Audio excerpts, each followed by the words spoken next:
आज का टॉपिक मेरा है री इशूड ऑफ फॉरफिटेड शेयर्स। मैं आप सभी को फॉरफिटर टॉपिक तक पढ़ा चुका हूं। इसके जस्ट पहले जो मेरा क्लास आया हुआ है लेक्चर नंबर 16 और लेक्चर नंबर 17, उसमें कंप्लीट मैं फॉरफिटर पर बात किया था और शायद साथ में मैं सारे स्टूडेंट्स को सलाह भी दिया था या कह लो हिदायत दिया था कि फॉरफिटर को ठीक से नहीं समझोगे तो आपको री इशू समझ में नहीं आएगा, और जब री इशू नहीं समझोगे तो आगे इसका लास्ट टॉपिक प्रोराटा भी आपको समझ में नहीं आएगा। तो जो भी स्टूडेंट अभी तक फॉरफिटर की क्लास को नहीं देखे हो वो काइंडली जाकर फॉरफिटर की क्लास को देख लो, दोनों वीडियो को देखो, दोनों लेक्चर को देखो, और तब तक देखो जब तक पूरी बात नहीं समझ जाओ। उसके बाद भी समझ में नहीं आए तो कमेंट सेक्शन में लाके कमेंट कर लो, मैं फिर से समझाने की प्रयास करूंगा। बट आपका फॉरफिटर क्लियर होना चाहिए, तभी आप उसके बाद की टॉपिक री इशू ऑफ फॉरफिटेड शेयर को ठीक से समझ सकते हो। तो चलो मैं इस उम्मीद के साथ आगे यहां पर आ रहा हूं इस टॉपिक पर कि आप इसके पहले की तैयारी कर चुके हो, फॉरफिटर को पढ़ चुके हो। ठीक है, अब मैं बात करता हूं री issue of forfeited shares. Company जो शेयर आपसे जब्त कर लिया था, टेक बैक कर लिया था, मैं बोला था कि कंपनी को अगर मान लो किसी अलॉटमेंट का पैसा या कॉल का पैसा नहीं दिए हो, एरियर रख लिए हो, तो कंपनी आपको पनिशमेंट देगा। फॉरफिटर का मतलब पनिशमेंट। आपका शेयर कंपनी आपसे टेक बैक कर लेगा, दैट इज जब्त कर लेगा, और आपका दिया हुआ पैसा जो कंपनी के पास था वो भी जब्त कर लेगा। मैं यही समझाया था। अब कंपनी उस शेयर का इन फ्यूचर करेगा क्या? शेयर को तो टेक बैक कर लिया, ले लिया, तो बाद में कंपनी क्या क्या करता है कि किसी नए पर्सन से उस जब्त किए हुए शेयर को बेच देता है। नए पर्सन से यानी नया शेयर होल्डर बनाएगा। पुराना शेयर होल्डर जिनसे शेयर को टेक बैक कर लिया गया, जिनका शेयर जब्त कर लिया गया, उनका तो नाम ही मेंबर रजिस्टर से हटा दिया गया। अब उस शेयर जो कंपनी के पास पड़ा हुआ है, कंपनी अपने पास वो शेयर को नहीं रखता है, उस शेयर को पुनः कंपनी क्या करता है? मार्केट में बेच देता है, यानी फिर से इशू करेगा। तो अब क्या है? फ्रेश इशू तो नहीं है, क्योंकि इशू तो पहले ही कर दिया गया था। अब जो पहले इशू किया गया था वहां उस शेयर को फॉरफिट कर लिया गया ड्यू टू एरियर। तो इशू का कहानी तो खत्म हो गया कि इशू हुआ था लेकिन वहां एरियर रह गया, जिसके चलते शेयर फॉरफिट हो गया। तो अब जब फिर से इशू करने की बात आएगा उसी शेयर का, तो वो री इशू कहलाएगा। ठीक है, पुनः इसको इशू करना, यानी ऑलरेडी इशू हो गया था, आप फिर से उसी को इशू कर रहे हो, दैट इज री इशू। यानी जो शेयर कंपनी जब्त कर लिया था उसको किसी नए पर्सन से बेच रहा है, नया शेयर होल्डर बना रहा है। ठीक है, नए लोगों से वो शेयर को बेचेगा, जिसको री इशूड करना कहा जाता है। तो री इशूड क्या होगा ये बात समझ में आ गया। कंपनी जो शेयर फॉरफिट कर लिया, कंपनी अपने पास उसको नहीं रखता है, कंपनी क्या करता है? नए पर्सन के साथ, ठीक है, नए व्यक्ति से उस शेयर को बेच देता है और नया शेयर होल्डर बना लेता है। ठीक है, तो नए व्यक्ति से शेयर को बेच देना ही कहलाता है forfeited of reissued share. So reissued of forfeited shares ये कहलाएगा reissued of forfeited shares. जो शेयर फॉरफिट किया गया उसका री इशू कर दिया जाना। अब रहा बात कि री इशू जो होता है, देखो वो दो तरह का होगा। एक फुली री इशूड, देखो यहां लिखा हुआ है फुली री इशूड, एक होता है पार्टली री इशूड या पार्शियली री इशूड, ये बोल सकते हो। फुली री इशूड, पार्शियली री इशूड। फुली और पार्शियली का मतलब क्या है? देखो ये पूरे टॉपिक को ठीक से समझने के लिए मैं इधर एक हाजमोला लिए हुआ, देखना हाजमोला डाइजेस्ट होने के लिए, ठीक है ना। इधर एक प्रॉब्लम लिया गया है जिसको मैं हाजमोला बोला करता हूं। तो आप देखो यहां तक की बात को समझ रहे हो, जो पहले समझाया जा चुका है, तो आपको यह बात समझ में आने लगेगी। अब प्रॉब्लम को पहले पढ़कर देख लेते हैं। देखो प्रॉब्लम क्या है, इसके बाद मैं इधर लौट रहा हूं। देखो यहां लिखा हुआ है एक्स लिमिटेड है इशूड 15,000 शेयर्स ऑफ ₹10 ईच। अब शेयर का नाम इस प्रॉब्लम में नहीं दिया हुआ, इक्विटी है, प्रीफरेंस है, यह नाम नहीं दिया गया। ये लॉजिक तो सब लोग समझ गए हो कि शेयर में नाम दिया रहेगा इक्विटी और प्रीफरेंस, तो नाम से एंट्री किया जाना है। ठीक है, तो मैं यहां पर किसी शेयर का नाम नहीं लिया हूं, इसलिए मैं शेयर कैपिटल, शेयर एप्लीकेशन ये बोलकर एंट्री लेने वाला हूं। तो 15,000 शेयर कंपनी इशूड किया, एक शेयर का दाम ₹10 है। पेबल देखो है on application ₹2, on allotment 3, on first call 2, on second and final 3, total हो गया 10। अब अलॉटमेंट में देखो यहां पर एक फेल कर गया, failed on 5,000 shares and forfeited it after first call. फिर तो अलॉटमेंट में किया।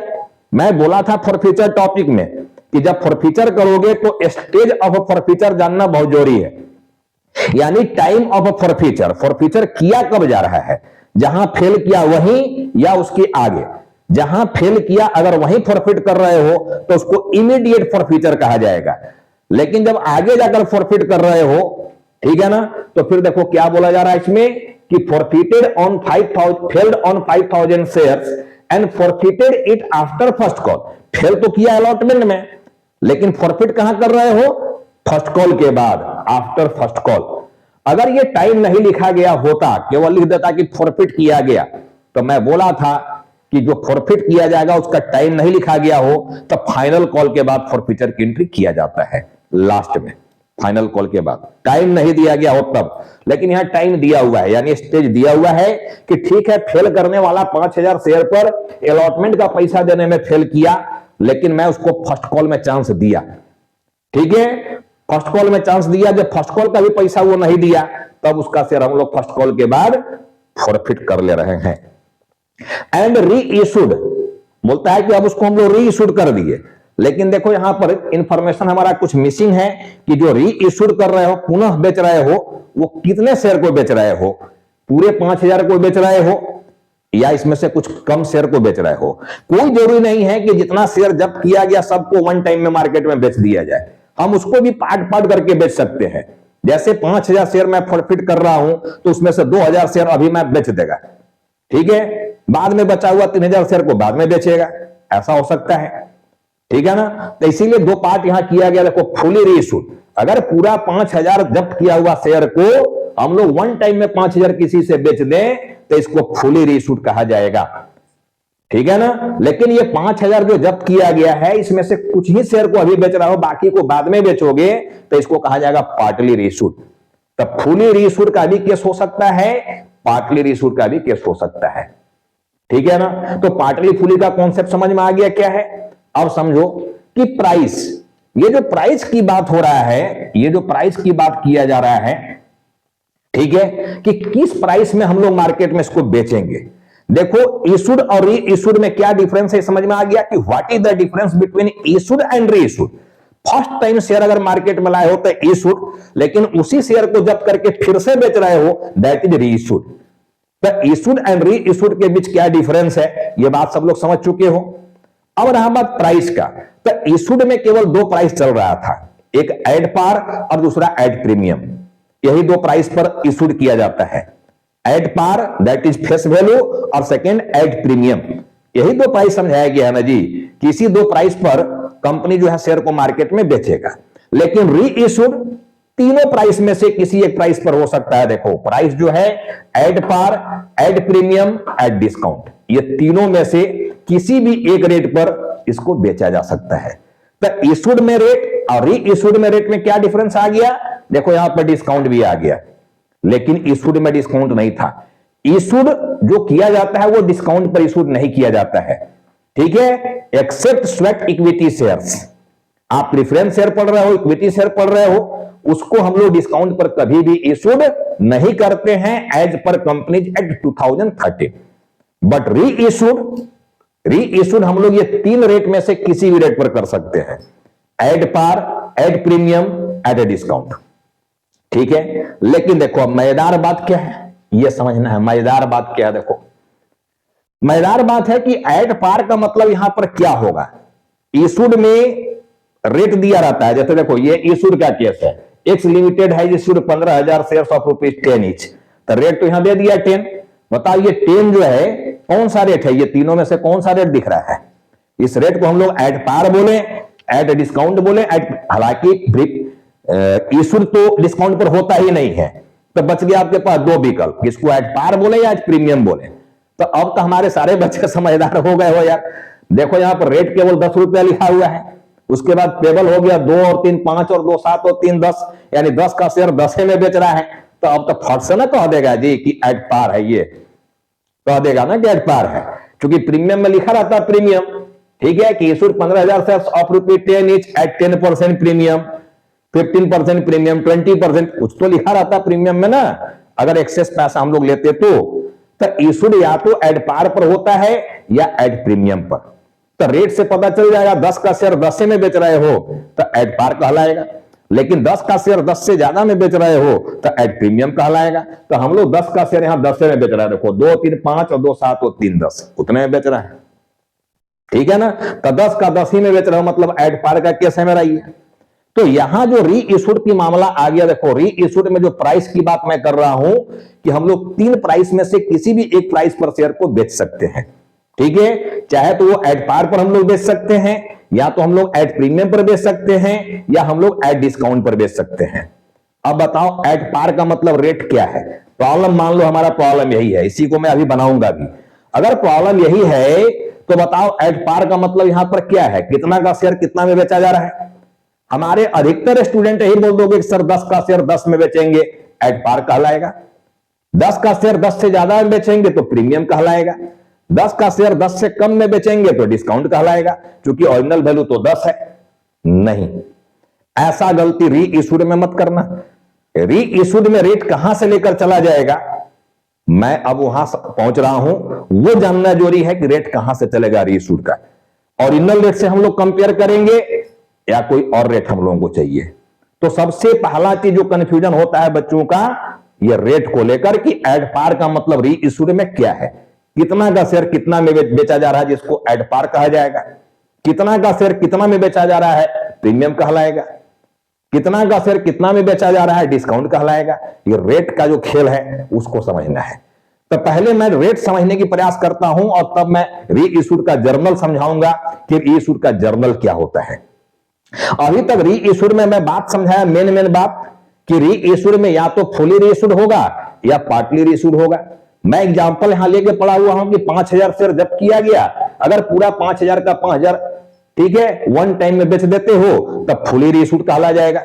लेकिन 5000 में से अभी कुछ ही शेयर को बेच रहे हो, कुछ को बाद में बेचोगे, दैट इज पार्टली री इशूड कहलाएगा। अब रहा बात रेट, तो मैं बोला ये 3 में से किसी भी रेट पर बेच सकते हो। समझ में आ गया ना बात को। तो मैं यहीं तक की बात अभी तक आपको समझाया हूं री इशूड में। अब यहां का जर्नल पर पहुंचने से पहले इधर का जर्नल को फिर से समझना होगा, कम से कम फॉरफीचर तक देखो। तो ये प्रॉब्लम देखो पड़ा हुआ है, एकदम सिंपल है। प्रॉब्लम कोई तामझाम प्रॉब्लम में फिलहाल नहीं लिया हुआ है। फेल किया है, इसका शेयर को जब्त करना है। एप्लीकेशन में तो कोई फेल करता नहीं है, लिखा दिया देखो अलॉटमेंट में फेल किया ये, तो एप्लीकेशन का पूरा पैसा तो आया है। 15,000 शेयर पर 2 रुपया के रेट से एप्लीकेशन के नाम पर 10,000 रुपया आया है। तो bank account debit to share application यहां पर हो गया देखो 10,000। ये पहला एंट्री यहां किया हुआ है, अमाउंट यहां पर आ गया 10,000, 10,000 ये आ गया। अब 10,000 का 10,000 कैपिटल में भेज दोगे, ये हम लोग कैपिटल में भेज दिए देखो। अब अलॉटमेंट ड्यू करोगे तो 15,000 शेयर था जी, 15,000 इंटू 2, ठीक है ना, 30,000 रुपया आएगा इसमें अमाउंट देखना।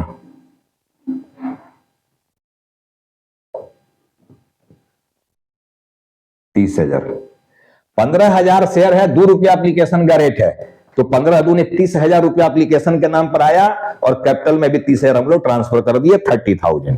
अब अलॉटमेंट में देखो 15,000 शेयर है, 3 रुपया रेट है, 45,000 ड्यू करोगे तो 45,000 रुपीज देखो हम लोग यहां ड्यू कर दिए। ये 45,000 रुपीज हम लोग यहां पर ड्यू कर दिए। लेकिन क्या 45,000 रुपीज मिलेगा क्या अपने को? नहीं मिलेगा, क्योंकि 5,000 शेयर पर फेल कर गया देखो, ठीक है। यानी 5,000 शेयर पर 3 के रेट से 15,000 रुपया नहीं मिलेगा, अभी एरियर है वो। तो 45,000 में जब 15,000 रुपया नहीं मिलेगा, एरियर है, तो फिर मिलेगा कितना हमको? 30,000। कितना मिलने वाला है? 30,000, और 15,000 इसमें एरियर रह गया और ये बन गया 45,000। हम लोग देखो एरियर बोलकर यहां पर एंट्री ले रहे हैं। वैसे तो हम समझा दिए थे कि एरियर एंट्री में भी पास और में नॉट भी, ठीक है, बट मैं एरियर की एंट्री लेके चला हूं, देखना। अब अलॉटमेंट में bank account debit calls in arrear account debit to share allotment हो गया।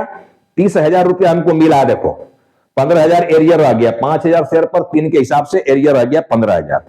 तो 45,000 में 15,000 एरियर है, दैट इज 30,000 रुपया हमको मिला, ठीक है ना। या ऐसे भी हम लोग बोल सकते हैं कि 15,000 टोटल शेयर में 5,000 पर फेल कर गया, तो 10,000 शेयर पर पास कर गया, तो 10,000 शेयर पर 3 के रेट से कितना पैसा मिला हमको? 30,000, तो 30,000 देखो यहां आया है बैंक में, क्लियर है। अब देखो इसके बाद हम लोग फर्स्ट कॉल की एंट्री में आ गए, क्योंकि फॉरफीचर बोला है फर्स्ट कॉल के बाद करने के लिए, तो फर्स्ट कॉल की एंट्री तो होगा, ठीक है, पूरे शेयर से होगा। फॉरफीचर के बाद शेयर की संख्या घटता है, अभी तक हम लोग फॉरफीचर यहां किए नहीं है, तो हम लोग के पास पूरा शेयर पड़ा हुआ है 15,000, ठीक है ना। तो 15,000 शेयर पर देखो 2 रुपया फर्स्ट कॉल का रेट दिया हुआ है, तो 30,000 से यहां पर ड्यू करोगे, 30,000 से ड्यू कर दिए, और 30,000 ही हम लोग 30,000 हम लोग ड्यू कर दिए, डेबिट कर 30,000 हो गया, share first call account debit to share capital account 30,000। अब क्या मैं बोला था, holder once fail always fail, जो जहां फेल कर गया उसके आगे भी फेल कर गया। अगर इसके विपरीत कुछ नहीं बोला गया हो प्रॉब्लम में, तब फर्स्ट कॉल में भी एरियर हो गया, क्योंकि जब तक शेयर उसका फॉरफिट नहीं कर रहे हो, आगे उसको चांस दे रहे हो, तब तक एरियर दिखता रहेगा वो, ठीक है ना। तो देखो यहां पर 5,000 शेयर पर 2 रुपया के रेट से पैसा नहीं मिला, यानी 10,000 एरियर है। तो टोटल 30,000 रुपया ड्यू किए हो, उसमें 10,000 एरियर है, तो मिला कितना, 20,000।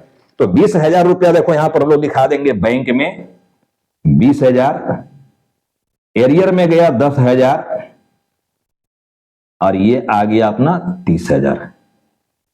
चलो, जब एरियर दिखा देते हो तो अलॉटमेंट हो, कॉल हो, बंद हो जाता है यहीं पर। फॉरफीचर में फिर हम लोग एरियर को बंद करेंगे, ये समझाया जा चुका है फॉरफीचर टॉपिक में। देखो कि हर जो अकाउंट है वो क्लोज हो जाना चाहिए, एप्लीकेशन हो, अलॉटमेंट हो, कॉल हो, एरियर हो, फॉरफीचर तक में सब कुछ बंद हो जाता है अगर फॉरफीचर कर रहे हो तब, ठीक है ना। उसके आगे नहीं जाने वाला है, यहां तक की बात समझाया गया था। तो मैं देखो सिंपल एंट्री फर्स्ट कॉल तक ले लिया, अब कहता है कि फर्स्ट कॉल के बाद फॉरफिट करो। चलो फॉरफिट करते हैं हम लोग, ये एंट्री नंबर 7 में आ गया, देखो हम फॉरफीचर में। अब फॉरफीचर की बेसिक एंट्री तो मैं समझा दिया था कि जब जब फॉरफीचर करोगे कैपिटल को कैंसिल करना होगा, कैपिटल को डेबिट मारना होगा। तो हमारा एंट्री क्या बन जाएगा यहां पर, शेयर कैपिटल अकाउंट डेबिट और to share forfeiture, to share forfeiture account, ये हमारा प्राइम एंट्री होता है, ठीक है ना। अब बताओ फॉरफीचर में अमाउंट कौन सा जाएगा, जो पैसा अपने को मिल गया होता है, ठीक है। ये 5,000 शेयर पर अलॉटमेंट में फेल किया, मतलब एप्लीकेशन का पैसा दिया है 5,000 शेयर पर 2 रुपया के रेट से, ये पैसा कंपनी को मिल चुका था। तो 5,000 शेयर पर 2 रुपया के रेट से 10,000 रुपया फॉरफीचर में आ जाएगा, यही पैसा तुम्हारा जब्त हो जाएगा। मैं बोला था कि फॉरफीचर का रियल मतलब, forfeiture means forfeiture of money which is already taken by the company from the shareholders up to fail, ठीक है। तो आपसे पैसा देखो ऑलरेडी कंपनी यही 10,000 रुपया लिया था 5,000 शेयर के लिए, 5,000 शेयर वाला फेल किया है, वो केवल एप्लीकेशन के नाम पर पैसा भेजा था 2 रुपया के रेट से, ठीक है। तो 5,000 शेयर पर 2 रुपया के रेट से 10,000 रुपया तुम्हारा यहां पर पहुंच गया, रखना, ठीक है। अब जो जो पैसा आपको नहीं मिला है उसको कैंसिल किया जाता है, ठीक है। तो अलॉटमेंट का पैसा नहीं मिला है और फर्स्ट कॉल का पैसा नहीं मिला है, यानी फॉरफीचर के पहले अभी तक एंट्री अलॉटमेंट का लिए हो, फर्स्ट कॉल का लिए हो, जहां पर एरियर दिखाए हो, ठीक है। तो एरियर दिखा दी हो तो एरियर को बंद करना है। अगर हम लोग एरियर नहीं दिखाते तो फिर यहां शेयर अलॉटमेंट लिखते, शेयर फर्स्ट कॉल लिखते, ये लिखकर बंद करते, लेकिन यहां पर हम लोग अलॉटमेंट और फर्स्ट कॉल को बंद कर चुके हैं, क्योंकि यहां एरियर बोलकर एंट्री लिया गया। तो एक नया नाम यहां पर आ चुका है, कॉल्स इन एरियर। तो हम लोग यहां पर कॉल्स इन एरियर को क्रेडिट कर देंगे, calls in arrear, calls in arrear account, ये हो जाएगा। हालांकि इस एंट्री को थोड़ा नीचे हम ले लेते हैं, देखो, ताकि यहां पर जगह बच सके मेरा इधर समझने के लिए। एंट्री नंबर 7 मैं इधर ले ले रहा हूं, देखना 7 को यहां, share capital account debit to share forfeiture account और to calls in arrear account. अब फॉरफीचर में दिखा रहे हो 10,000 रुपया, 5,000 शेयर पर 2 रुपया के रेट से, और एरियर तुम्हारा दिख रहा है देखो यहां पर अलॉटमेंट में 15,000 और फर्स्ट कॉल में 10,000, टोटल एरियर दिख रहा है 15 और 10 25,000 रुपया। देखो एरियर दिख रहा है ये। अब 25,000 और 10,000 टोटल कैपिटल में आ गया देखो 35,000 रुपया, ये आ गया कैपिटल में।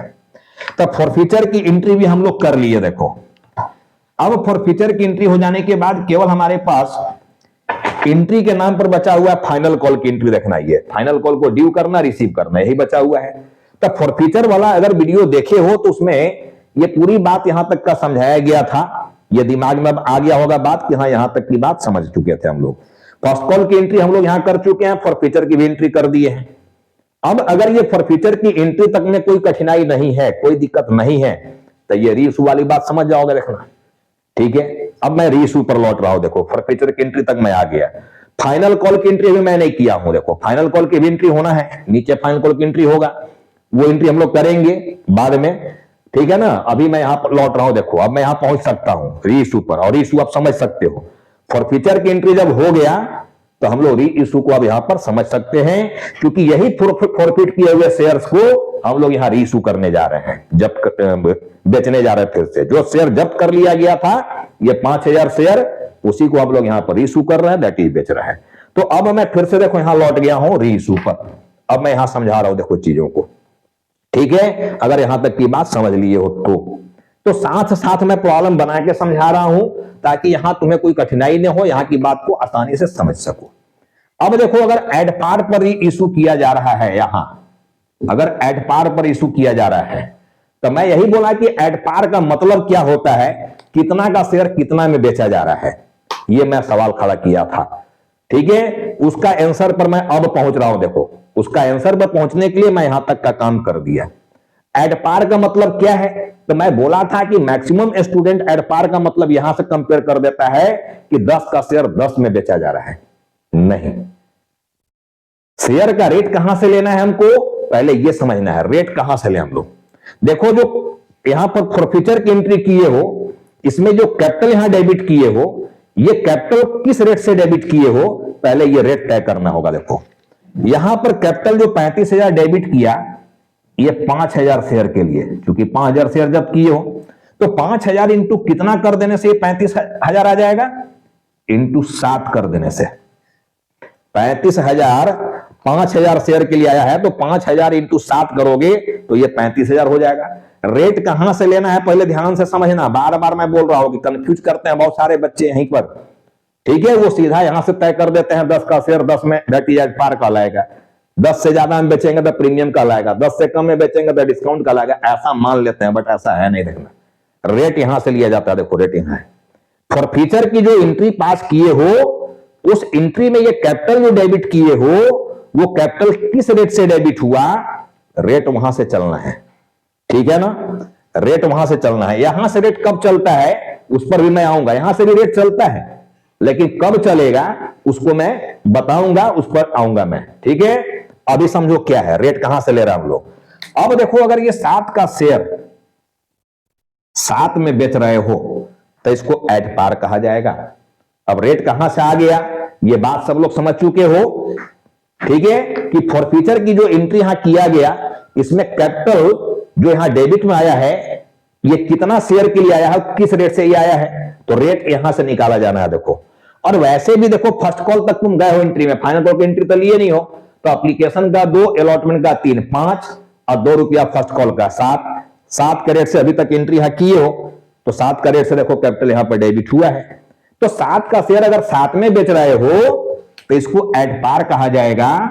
7 का शेयर 8 में बेच रहे हो या उससे ज्यादा में बेच रहे हो तब प्रीमियम कहा जाएगा। लेकिन यही 7 का शेयर अगर 7 से कम में बेच रहे हो, 6 में बेच रहे हो, तो इसको डिस्काउंट कहा जाएगा। तो रेट कहां से निकाला गया, मैं बार बार रेट की बात कर रहा हूं, रेट कहां से निकाला गया और किस रेट से इसको कंपेयर किया गया रीइशू में, अब ये बात समझ गए हो।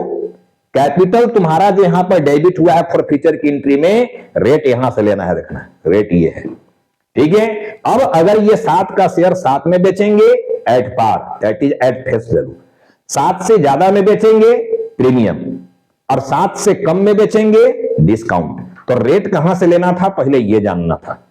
ठीक है, रेट ये वाला भी तय होता है, लेकिन कब होता है इस पर हम लोग लौटेंगे, बाद में बात करेंगे कि ये रेट से कब हम लोग यहां पर कंपेयर करेंगे।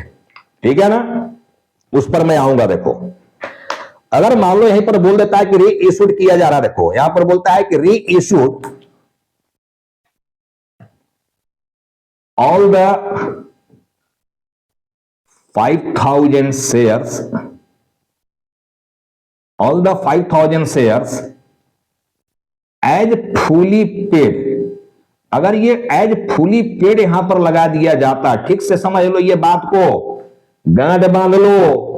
अगर शॉर्ट क्वेश्चन बनाना चाह रहे हो जिसमें मैं बोला था कि केवल फॉरफीचर की एंट्री और इशू की एंट्री तुमसे एग्जाम में पूछा जाएगा, तो एग्जाम में पूछा जाएगा तो एंट्री तो बच्चे कर लेते हैं, लेकिन यहीं पर रेट में कंफ्यूज कर जाते हैं। और चूंकि वहां फास्ट आंसर देना है, क्वेश्चन की संख्या ज्यादा होता है, तो एक एक कॉन्सेप्ट क्लियर रहेगा तभी फास्ट रिप्लाई दे पाओगे।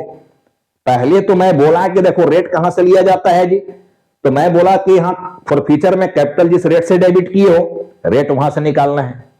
ऑरिजिनल रेट से कब कंपेयर किया जाएगा, अब उस पर मैं लौट रहा हूं कि अगर ऐसा लिख दे कि री इशूड किया गया है, जितना भी शेयर यहां री इशू किया जा रहा है, 5,000 जब किए हो, पूरा 5,000 इशू कर दिया तो फुली इशू है, 5,000 से कम भी इशू कर सकता था तो पार्टली इशू होता। लेकिन अगर यहां पर ये वर्ड जोड़ दे कि शेयर्स एज फुली पेड, अगर ये वर्ड लगा दे fully paid, fully paid up, ठीक है, फुली पेड अप ऐसा कर दे या फुली पेड लिख दे ये वाली बात, तब हम लोग देखो इसको कंपेयर करेंगे इससे, रेट से, ऑरिजिनल रेट से 10, यानी 10 का शेयर 10 में बेचा जाएगा तो वो एट पार कहलाएगा। 10 से कब कंपेयर कर रहे हैं, जब री इशू लिख दिया प्रॉब्लम में और साथ में लगा दिया फुली पेड अप। ठीक है, यहां पर बोल रहा है कि reissued all the 5,000 shares as, ठीक है, फुली पेड अप, ठीक है, फुली पेड अप ₹8 ऐसा बोल दे। ठीक है, रेट यहां दे भी दिया कि 8 रुपए में हम बेच रहे हैं इस शेयर को, लेकिन फुली पेड अप वर्ड लगा हुआ है और रेट भी यहां दिया 8 रुपए में बेच रहे हो, तो बेचने का प्राइस तो यहां 8 रुपया दे दिया, या जो भी रेट यहां दिया रहेगा, 8 दिया रहे, 11 दिया रहे, जो भी दिया रहे, यहां रेट दे दिया, तो ये बेचने का रेट है। ठीक है, तो कितना का रेट था ओरिजिनल, कितना का शेयर कितना में बेच रहे हो, तो फुली पेड वर्ड लगा देने से हम लोग देखो यहां पर इसको ओरिजिनल रेट से कंपेयर करेंगे, यानी 10 रुपया का शेयर 8 रुपया में बेचा जा रहा है, 10 रुपया का शेयर। अगर यहीं पर लगा देता कि नहीं, हम लोग 10 का शेयर को 10 में बेच रहे हैं, या 10 का शेयर को हम लोग 11 में बेच रहे हैं, ये सेलिंग प्राइस है तुम्हारा, एसपी है, सेलिंग प्राइस। ठीक है, अब ये सेलिंग प्राइस को इससे कंपेयर कर रहे हो ओरिजिनल रेट से, कि 10 का शेयर 8 में बेच रहा है, मतलब 2 रुपया डिस्काउंट है, 10 का शेयर 10 में बेच रहे हो, एट पार पर बेच रहे हो, 10 का शेयर 11 में बेच रहे हो, प्रीमियम पर बेच रहे हो, 1 रुपया प्रीमियम है, तो इस रेट से कब कंपेयर करेंगे, ये समझ में आ गया, जब फुली पेड लिखा रहेगा। लेकिन जब ये फुली पेड नहीं लिखा रहे, ये बात जब नहीं लिखा रहे, ठीक है, ये बात नहीं लिखा, यहां से हटा दो, ये बात नहीं लिखा, केवल ये लिख रहा है कि री इशूड किया गया ऑल द 5,000 शेयर्स, पूरे 5,000 शेयर को री इशूड कर दिया। ठीक है, और रेट अब यहां नहीं दे रहा है, ठीक है ना। तो जब फुली पेड अप वर्ड यहां नहीं लगा हुआ है, फुली पेड नहीं लगाया, रेट देके फुली पेड यहां नहीं लगाया, तो हम लोग रेट यहां से ले रहे हैं। देखो रेट यहां कि 7 का शेयर को कितना में बेचा जा रहा है, रेट यहां से लेना है, रेट ये वाला नहीं चलेगा, ये वाला रेट अब नहीं चलेगा, रेट यहां से निकाला गया। ठीक है, अब री इशूड का रेट यहां दिया रहेगा, जैसे री इशूड मान लो कर दिया ऑल द 5,000 शेयर्स, ठीक है, री इशूड यहां बोल दिया कि reissued all the 5,000 shares at ₹7, या यहां कर दिया 8, या यहां कर दिया 6, तो सेलिंग प्राइस तो ये तुम्हारा दे दिया, सेलिंग प्राइस तो है दिया हुआ, लेकिन रेट कहां से ले, तो चूंकि यहां पर फुली पेड नहीं लिखा हुआ है, री इशूड का रेट तो दे दिया कि कितना में बेच रहे हो, ये बेचने का प्राइस तो दे दिया, लेकिन शेयर है कितना का। तो मैं बोला अगर इसी जगह फुली पेड वर्ड लगा देता तो हम लोग इस रेट से कंपेयर करते, फुली वर्ड लगा रहता तब कि ठीक है ये रेट है एज फुली पेड अप, ऐसा लिख देता तो हम लोग मान के चलते 10 का शेयर 7 में बेच रहा हो, 10 का शेयर 8 में बेच रहा हो, 10 का शेयर 6 में, रेट इससे कंपेयर करते। लेकिन फुली पेड अप नहीं लिखा हुआ है तो रेट हम लोग यहां से ले रहे हैं। देखो यहां कैपिटल को जिस रेट से डेबिट किए हो रेट वहां से लेना है, यानी 7 का शेयर को 7 में बेच रहा है, 7 का शेयर को 8 में बेच रहा है, 7 का शेयर को 6 में बेच रहा है। तो रेट यहां से कब लिया जाएगा? जब फुली पेड अप वर्ड री इशूड में नहीं लगा हुआ है, तब रेट हमको यहां से लेना है। और जब फुली पेड अप वर्ड अगर यहां लगा देता तो रेट हमको ये वाला से कंपेयर करना था। सेलिंग प्राइस को हम लोग इससे कंपेयर करते। चलो होप कि आप लोगों को अब रेट को लेकर कंफ्यूजन नहीं रहा होगा, रेट को लेकर मामला आपका क्लियर हो गया होगा। ठीक है, अब देखो मैं आ रहा हूं यहां पर एंट्री पर। देखो मैं आ रहा हूं, रेट की खेल तो मैं समझा दिया कहां से प्राइस तय होता है देखना। अब मैं देखो एंट्री समझा रहा हूं, ये तीनों केस में एंट्री क्या होना है देखना। देखो री इशूड का मिनिमम 1 एंट्री पास होता है but maximum 2 entry, minimum 1 entry but maximum 2 entry, ये होता है री इशूड के केस में। अब देखो री इशूड की पहला एंट्री जब हम लोग यहां करेंगे, ये है देखो री इशूड की एंट्री, पहला एंट्री जब करेंगे तो री इशूड कर रहे हो दैट इज शेयर को सेल कर रहे हो। अभी देखो मैं फुली री इशूड की बात समझा रहा हूं देखना, जर्नल जो मैं कर रहा हूं फुली री इशूड के लिए, फुली री इशूड। फुली री इशूड का मतलब फुली री इशूड यानी 5000 शेयर जो जब्त किए हो पूरा 5000 बेच रहा है अभी हम लोग। मैं बोला था कि री इशूड फुली हो सकता है या पार्टली हो सकता है, तो मैं अभी फुली का जर्नल समझा रहा हूं देखना, फिर पार्टली का समझाएंगे। ठीक है, आज की क्लास में ये फुली वाला टॉपिक को पहले ठीक से समझो कि जब फुली री इशूड हो जाएगा तब वहां पर एंट्री और अमाउंट कैसे भेजा जाएगा। रेट में कोई कंफ्यूजन अभी भी हो कि सर रेट को लेकर अभी भी कंफ्यूजन है, कमेंट सेक्शन में आगे कमेंट कर सकते हो। सबसे पहले तो रेट को ही समझना था जो मैं समझाने के प्रयास किया हूं। ठीक है, अब देखो री इशूड का मतलब हो रहा है शेयर को बेचना। तो जब बेच रहे हो तो पैसा आएगा अपने पास, बैंक अकाउंट डेबिट। जब बेच रहे हो तो अपने पास पैसा आएगा और चेक से ही आएगा, डायरेक्ट बैंक में चला गया, बैंक बैलेंस बढ़ जाएगा। देखो री इशूड में एप्लीकेशन अलॉटमेंट और कॉल बोलकर पैसा नहीं आता है, सीधे वन टाइम में पैसा पूरा जाता है, जितना में बेचोगे पूरा पैसा वन टाइम में लेना है। तो यहां एप्लीकेशन अलॉटमेंट और कॉल बोलकर एंट्री नहीं होना है री इशूड में, सीधा एंट्री होता है bank account debit to share capital. पहला एंट्री यही होगा, देखो bank account debit to share capital account. अब तुम्हारा बैंक बैलेंस बढ़ गया, इधर कैपिटल ग्रुप में लायबिलिटी बढ़ गया, यही हुआ। अरे इधर भी जो एंट्री लिए हो यार इसमें भी बैंक टू कैपिटल ही हुआ है देखो, क्योंकि पहला एंट्री में देखो ना भाई, bank to share application, credit में एप्लीकेशन, फिर एप्लीकेशन यहां डेबिट में करके कैपिटल क्रेडिट कर दिया, तो एप्लीकेशन तो बंद हो गया। तो एंट्री में तो bank account debit to share capital ही बच रहा है, तो एंट्री होता तो वही है क्या। लेकिन री इशूड में हम लोग 2 बार में एंट्री नहीं लेते हैं, एक बार में इशूड करने की एंट्री कर देते हैं। तो bank account debit to share capital. अब पूरा 5000 शेयर को बेच रहे हो और कितना में बेच रहे हो? 7000 में। तब पूरा 5000 शेयर को जब 7 के रेट में बेच रहे हो तो 35,000 रुपया देखो यहां पर आ गया, 35,000 यहां आ गया। तो पहला एंट्री तो बन गया, रखना ये री इशूड का, ठीक है ना। एंट्री नंबर 2, जितना से कैपिटल यहां डेबिट हुआ था उतने से कैपिटल देखो यहां क्रेडिट हो जाएगा, अगर पूरा शेयर को इशू कर दिया तो। ठीक है, चाहे जिस प्राइस में करोगे, एड पार एड डिस्काउंट किसी भी प्राइस में करोगे, अगर फुली इशू किए हो तो कैपिटल जितना यहां डेबिट देख रहे हो कैपिटल उतने से क्रेडिट हो जाएगा। क्योंकि कैपिटल में बोला था कि ऑलवेज डेबिट या क्रेडिट फेस वैल्यू से होता है, यानी पार वैल्यू से। तब फेस वैल्यू मेरा यहां पर 7 रुपया देखना, यहां नया रेट जो निकाला गया 7 रुपया। ठीक है, तो bank account debit to share capital कोई दिक्कत नहीं है इशू की पहला एंट्री में किसी को भी, सीधा देखो यहां पर आ गया bank account debit to share capital जब शेयर को पुनः बेच दिए। तो मैं बोला था कि minimum 1 entry but maximum 2 entry. दूसरा एंट्री किस बात का होगा, अब याद करना, गांठ मान लेना, दूसरा एंट्री किस बात का हो रहा है। जब री इशू की एंट्री कर दोगे तो फॉरफीचर एनी हाउ क्लोज कर दिया जाता है। देखो फॉरफीचर है जो क्रेडिट में पड़ा हुआ है यहां 10,000 रुपया, 5,000 शेयर के लिए 2 रुपया के रेट से।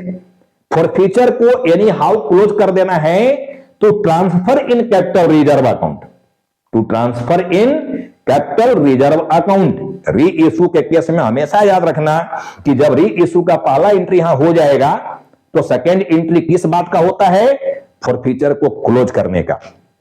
जब री इशू की एंट्री हो जाए तो फॉरफीचर को क्लोज कर देना चाहिए। ठीक है, forfeiture should be close to transfer in capital reserve account. अब बंद तो करना है फॉरफीचर को, तब कितना से बंद करें फॉरफीचर, ये भी समझ लो लॉजिक को। फॉरफीचर बंद करना है एनी हाउ, ये जान लेना, कैपिटल रिजर्व में ट्रांसफर करके। ठीक है, तो फॉरफीचर देखो यहां क्रेडिट में है तो हम लोग डेबिट में भेजेंगे इसको। बंद करना है तो इसको डेबिट में भेजेंगे हम लोग। तो यहां पर आ गया देखो share forfeiture, share forfeiture account debit to capital reserve account, to capital reserve account. Entry ये होगा बंद करने का, देखना एनी हाउ फॉरफीचर बंद करना है। एकदम याद रख लेना दिमाग में कि जैसे ही री इशू की एंट्री करोगे फॉरफीचर क्लोज होना चाहिए। तब फॉरफीचर यहां क्रेडिट में पड़ा हुआ है तो क्लोज करने के लिए डेबिट कर दिए। ठीक है, अब कहां ट्रांसफर करके बंद कर दिए? कैपिटल रिजर्व में। चूंकि मैं बोला था कि फॉरफीचर कैपिटल नेचर का इनकम है और कैपिटल नेचर के इनकम को अगर किसी रिजर्व में ट्रांसफर करना है तो उस रिजर्व का नाम है कैपिटल रिजर्व। बार बार मैं पीछे जाकर समझाया हुआ, पीछे के लेक्चर में देख लेना कि share forfeiture is capital nature income. और जब कैपिटल नेचर इनकम को किसी रिजर्व में ट्रांसफर करोगे तो ऐसे रिजर्व को कैपिटल रिजर्व कहा जाएगा। तब फॉरफीचर को हम लोग ट्रांसफर कहां कर देंगे? कैपिटल रिजर्व में। अब रहा बात फॉरफीचर को बंद तो करना है, लेकिन फॉरफीचर देखो हमारा माइनस में यहां 10,000 रुपया है। बंद कितना करें? अब देखो खेल यहां भी है, बंद कितना करें? तो अगर फुली का केस है, फुली रीइश्यूड, तब फुली फॉरफीचर बंद करेंगे।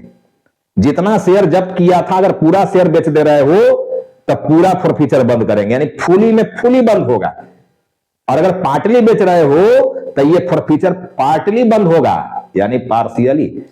बस ये दिमाग में सेट कर देना बात को कि फॉरफीचर जो बंद करना है उसका अमाउंट क्या होगा। फुली के केस में फुली फॉरफीचर बंद होगा और पार्टली के केस में पार्टली बंद होगा। Is it clear? समझ गए सब लोग कि फुली रीइश्यूड का केस है तो फुली फॉरफीचर बंद करो। देखो हमारा फुली रीइश्यूड का केस है, पूरा 5,000 शेयर बेच दिए, जब भी 5,000 किए थे तो हम पूरा फॉरफीचर बंद करेंगे 10,000 रुपया से। देखो ये फुली में फुली बंद होगा, फुली में फुली बंद हो जाएगा। तो फुली में फुली बंद कर दिया देखो हम लोग। तो एट पार का देखो केस समाप्त हो गया। अब रहा बात ये एंट्री, मान लो अगर यही प्रॉब्लम रहे तो ये एंट्री होगा कब? ये एंट्री लास्ट में होता है, फाइनल कॉल के बाद। कब होता है? फाइनल कॉल के बाद। तो देखो फर्स्ट कॉल की एंट्री हम लोग ले लिए थे, फॉरफीचर की एंट्री ले लिए थे। अब यहां पर फाइनल कॉल को डी और रिसीव करोगे, यानी 2 एंट्री यहां पर और आता नॉर्मल एंट्री। उसके बाद देखो ये 2 एंट्री चला जाता है। फाइनल कॉल की एंट्री मैं कर नहीं रहा हूं, यहां पर फाइनल कॉल की एंट्री अब अपने से कर लेना है। कर सकते हो ना जी, जो फर्स्ट कॉल की ड्यू एंट्री किया वही तो फाइनल कॉल की ड्यू एंट्री होना है। अब रहा बात, दिमाग लगाना पड़ेगा ना कि जो फाइनल कॉल की एंट्री करोगे वो कितना से करोगे। मैं बोला था फॉरफीचर के बाद शेयर की संख्या घट जाता है, तो फॉरफीचर तो यहां कर चुके हो 5,000 शेयर को, तो 15,000 शेयर में 5,000 शेयर को जब जब्त कर लिया तो फाइनल कॉल में तुम्हारे पास शेयर बचा कितना है? 10,000। तो एंट्री में कंफ्यूजन नहीं होता है, बच्चे तो अमाउंट निकालने में कंफ्यूज हो जाते हैं यार। ठीक है, तो 10,000 शेयर के लिए फाइनल कॉल को ड्यू करेगा और 10,000 रुपया रिसीव कर लेगा। Share second and final call account debit to share capital account, 10,000 into 3 30,000। अब bank account debit to share second and final call account 30,000। Entry में बोल भी दिया देखो 30,000, 10,000 शेयर के लिए, चूंकि 5,000 से यहां जब्त कर लिए हो। अब फाइनल कॉल की दोनों एंट्री हो जाने के बाद देखो ये 2 एंट्री इसी के नीचे कर दिया जाएगा री इशूड वाला। तो री इशू की एंट्री लास्ट में किया जाता है, सारा एंट्री हो जाने के बाद। ठीक है ना? तो चलो एट पार का केस समझ में आ गया, और अभी मैं फुली समझाया हूं, फुली की बात। ठीक है ना? अब अगर मैं एट प्रीमियम की बात करूं, देखो ये एट पार की बात था। ये हम लोग 7 का 7 वाला में बेचे हैं, यानी एट पार वाला मामला था। देखना ये एट पार। अब मैं समझा रहा हूं, देखो एट प्रीमियम वाली 7 का शेयर 8 में बेच रहे हो। अब मैं ये एंट्री को यहां से हटा रहा हूं, डिलीट कर रहा हूं। देखना जगह नहीं है मेरे पास। ठीक है ना? एट पार वाली बात मैं समझा दिया। अब मैं एट प्रीमियम में जा रहा हूं, देखो ठीक से समझना। देखो एट प्रीमियम में होना क्या है,